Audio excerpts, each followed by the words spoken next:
नमस्कार, मैं हूं आपके साथ मयंक। आज 28 तारीख है और देखिए पिछले चंद घंटों के अंदर ईरान और अमेरिका के बीच में कई ऐसे डेवलपमेंट हुए हैं। बहुत तेज़ी से हालात बदल रहे हैं और एक बार फिर मामला जंग की तरफ बढ़ता दिखाई दे रहा है और ऐसा लग रहा है कि हॉर्मूज़ को लेकर एक बड़ी जंग छिड़ सकती है।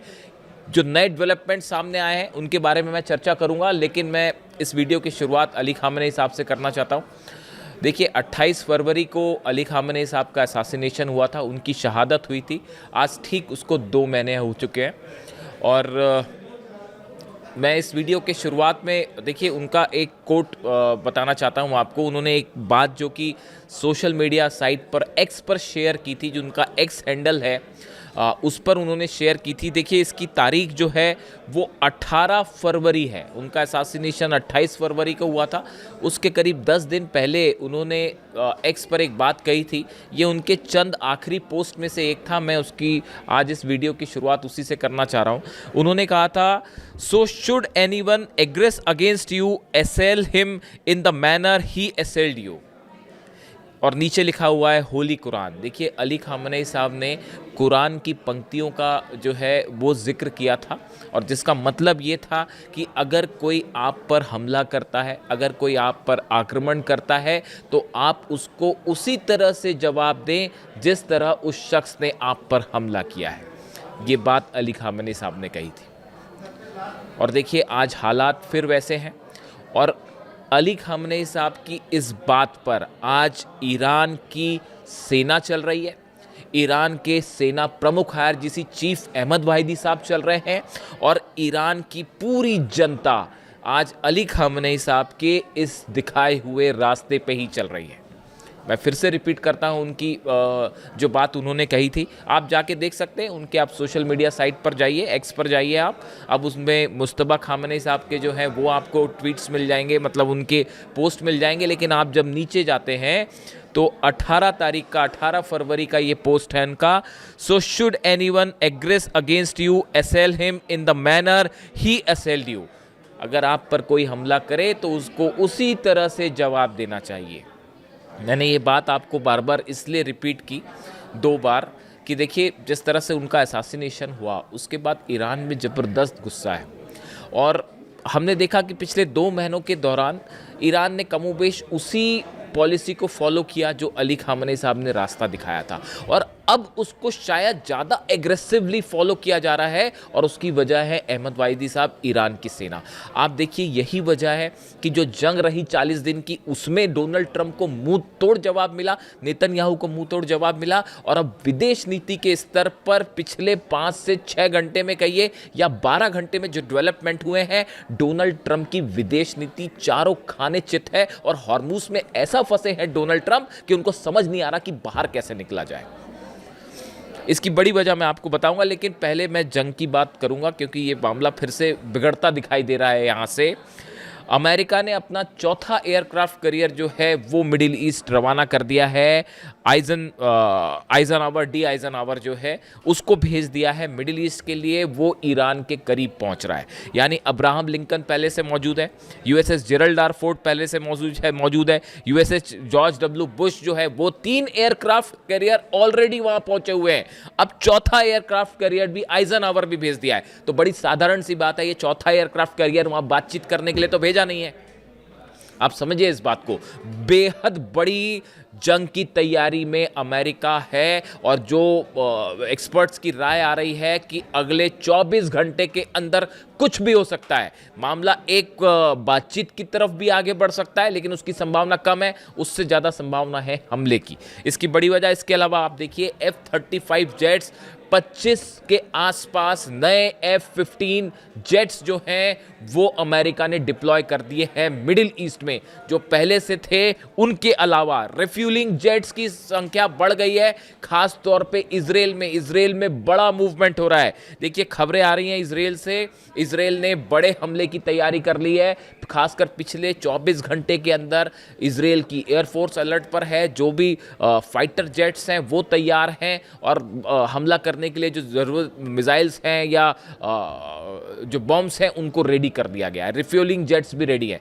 यानी कि जो खबरें आ रही हैं, इजराइल और अमेरिका एक बार फिर हमला करने की फिराक में है और जवाब ईरान की तरफ से देने की भी पूरी तैयारी है। जो ईरान की मिसाइल सिटीज़ हैं, सुरंगें हैं, उससे धड़ाधड़ खुर्रम शहर 4 मिसाइल्स निकाली जा रही हैं, फतह मिसाइल निकाली जा रही है, सेजिल निकाली जा रही है, रॉकेट लॉन्च मिसाइल लॉन्चर्स जो हैं, जो रिजर्व रखे गए थे वो भी निकाल लिए गए हैं। अबू मेहदी मिसाइल्स की संख्या बढ़ा दी गई है, केशम आइलैंड के पास, खार्ग आइलैंड के पास, अबू मूसा आइलैंड के पास। देखिए हॉर्मुज से लेके पूरे तेहरान तक जबरदस्त वॉर अलर्ट है और ये माना जा रहा है कि डिफेंस सिस्टम भी एक्टिव हो गया है। डिफेंस सिस्टम पहले से एक्टिव था। अब्बास अराक्ची साहब की पुतिन से जो मुलाकात हुई है उसको लेकर जो डिफेंस एक्सपर्ट से जुड़े लोग हैं वो ये तय मान के चल रहे हैं कि रूस का डिफेंस सिस्टम जल्दी ही आपको तेहरान में और हॉर्मुज में एक्टिव मोड में देखने को मिल जाएगा, जिसको लेकर तमाम सवाल उठ रहे थे कि अभी आया है नहीं आया है। शायद पिछली बार डील नहीं हो पाई, लेकिन कल का जो स्टैंड था पुतिन का और पुतिन का ये कहना हम पूरी मदद करेंगे, उसका पहला मतलब डिफेंस इंडस्ट्री ने ये निकाला है कि अब आपको ईरान में रशिया का डिफेंस सिस्टम मिलेगा, डंके की चोट पर मिलेगा। खैर, तो ये आपके डेवलपमेंट हैं। अब देखिए मामला कहाँ फंस गया है। मामला ये फंस गया, ईरान ने, मैंने आपको खामेनी साहब की इस बात का जिक्र इसीलिए किया, उनकी ये जो लाइन थी ना, जो उन्होंने कुरान का जिक्र करके कहा था ये बात कि अगर कोई आप पर हमला करता है तो उसको उसी अंदाज में आप वापस जवाब दीजिए। अब उसी पॉलिसी को विदेश नीति में भी ईरान ने फॉलो करना शुरू कर दिया। पहले हमलों में फॉलो कर रहे थे, अब विदेश नीति के स्तर पर देखिए ईरान की जनता ने क्या कहा। ईरान की जनता ये बोली, ईरान की सेना ये कह रही है कि साहब ये जंग हम जीते हैं, ये जंग ईरान जीता है। पूरी दुनिया देख रही है कि दुनिया का सबसे बड़ा ताकत होने का दावा करने वाला अमेरिका किस तरह से घुटनों पे है।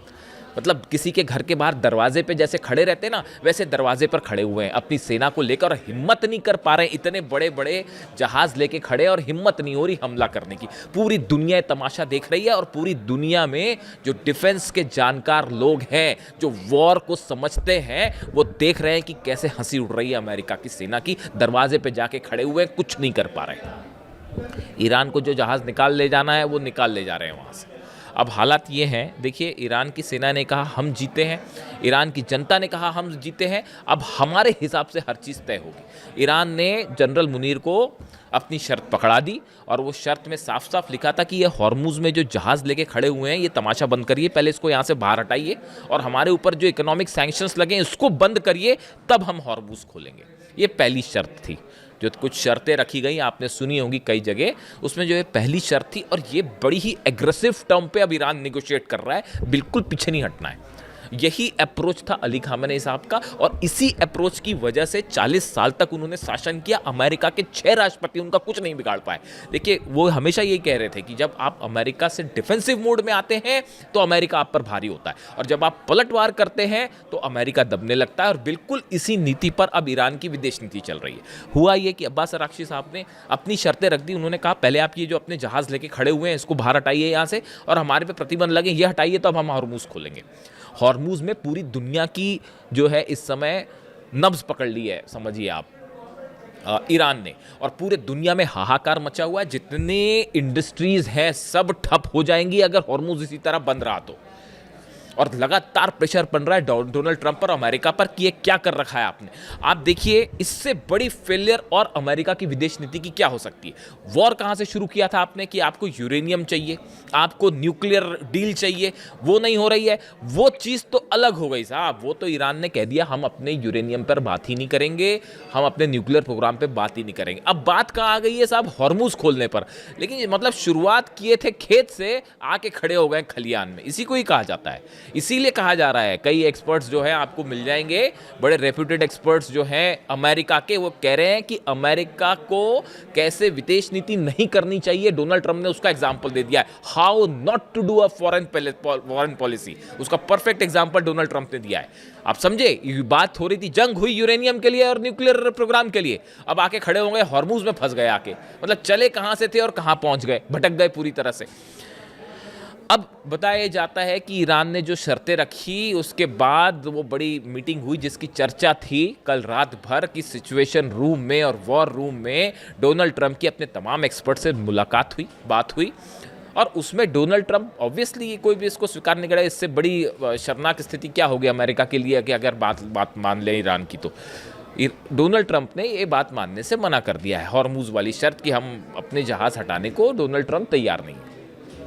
इसके बाद एक बार फिर कोशिशें हो रही हैं, जैसा कि आप देख सकते हैं कि पुतिन से मुलाकात के बाद पुतिन का एक तो आप जेस्चर देखिए, कल अगर आपने नोटिस किया होगा जब वो अब्बास अराक्ची साहब से हाथ मिला रहे थे, उस समय आप पुतिन की गर्मजोशी देखिए, उनकी बॉडी लैंग्वेज बता रही थी कि वो एक वॉर जीतने वाले से हाथ मिला रहे हैं, एक विजेता से हाथ मिला रहे हैं।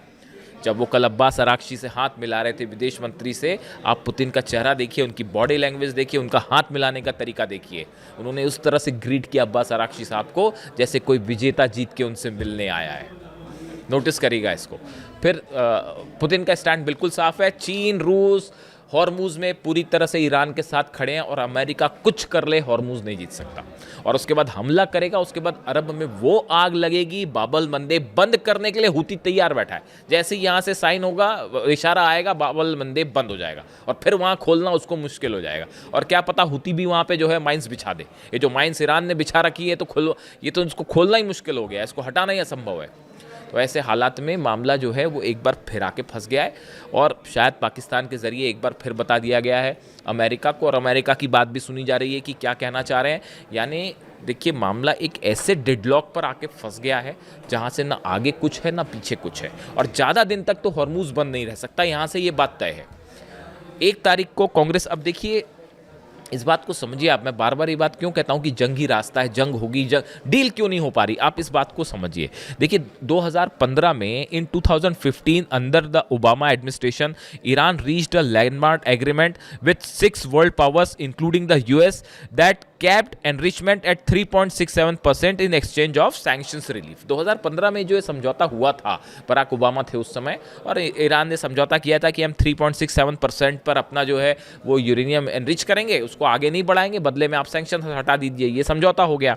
But Trump withdrew from the agreement in 2018 during his first term, calling it defective and arguing it failed to address Iran's missile programme और its influence in the region. Donald Trump ने उसको तोड़ दिया इस समझौते को 2018 में। जैसी 2018 में डोनाल्ड ट्रंप ने समझौते को तोड़ा, अली खामेनी साहब तभी समझ गए थे कि अमेरिका की मंशा है हमला करने की, और आज नहीं तो कल हमला होगा। इसीलिए अली खामेनी साहब ने 2018 से ही बड़ी जंग की तैयारी शुरू कर दी थी, और उसी की वजह से शायद हो सकता है कि ईरान ने अपना यूरेनियम एनरिचमेंट लेवल आगे बढ़ाना शुरू कर दिया। और देखिए वही बात सही साबित हुई, जो उनका अंदेशा था कि डोनाल्ड ट्रंप एक दिन हमला करेंगे, इजराइल हमला करेंगे, 2 बार हमले हो चुके। यही विजन था अली खामेनी साहब का, जिसकी वजह से 40 साल से ईरान इतनी मजबूती को हासिल कर पाया कि दुनिया की सबसे बड़ी ताकत आज घुटनों पे पड़ी हुई है। हालात ये हैं। इसके अलावा देखिए जो बात निकल के सामने आ रही है, 1 मई को कांग्रेस के और सीनेट दोनों का जॉइंट अप्रूवल लेना होगा डोनाल्ड ट्रंप को। अगर 60 दिन से, अमेरिका का संविधान ये कह रहा है 60 दिन से ज़्यादा आप अगर जंग कंटिन्यू करते हैं तो आपको दोनों हाउसेस का अप्रूवल चाहिए उसे आगे बढ़ाने के लिए। 1 तारीख को वे अप्रूवल लेना है, माना जा रहा है इसके पहले डोनाल्ड ट्रंप हमला कर सकते हैं। अगले चंद घंटों में ये तय हो जाएगा कि कोई बातचीत की दिशा में मामला आगे है। अगर नहीं बढ़ता है तो ये मानिए आप 1 तारीख के पहले फिर से हमला हो सकता है। इसीलिए बात कही जा रही है कि मामला जो है वो फिर से बिगड़ गया है। आप कमेंट करके बताइए आपको क्या लगता है कि आगे अब क्या होने वाला है। वीडियो कैसा लगा ज़रूर बताइए, जो भी अपडेट होगा मैं आप तक पहुंचाऊंगा। Thank you so much.